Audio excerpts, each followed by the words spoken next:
So on the 26th of March, a brand new South Park game was released by the name of South Park Snow Day.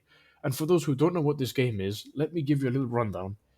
Snow Day centers around the four main characters Eric Cartman, Stan Marsh, Kyle Borowski, and Kenny McCormick, participating in snow based fights and activities, with players assuming the role of a player created character called the New Kid, as with the previous games.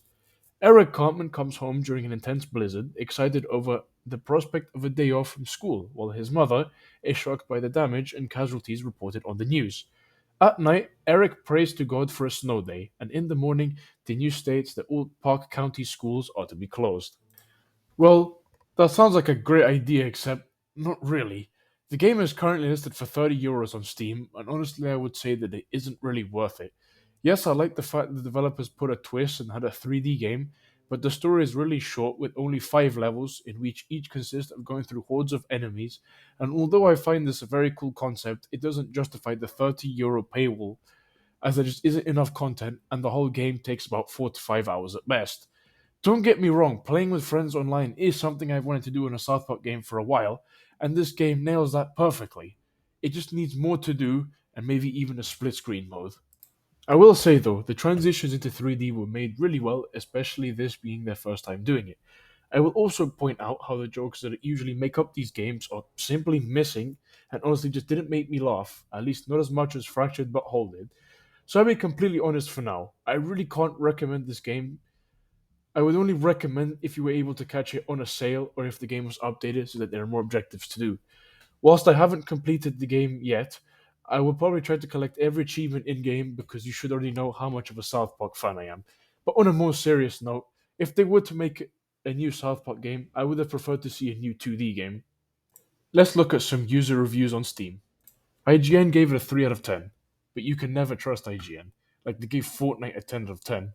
But to me, being a die-hard South Park fan, the game feels retro, like the N64 game from 1998, which is also 3D.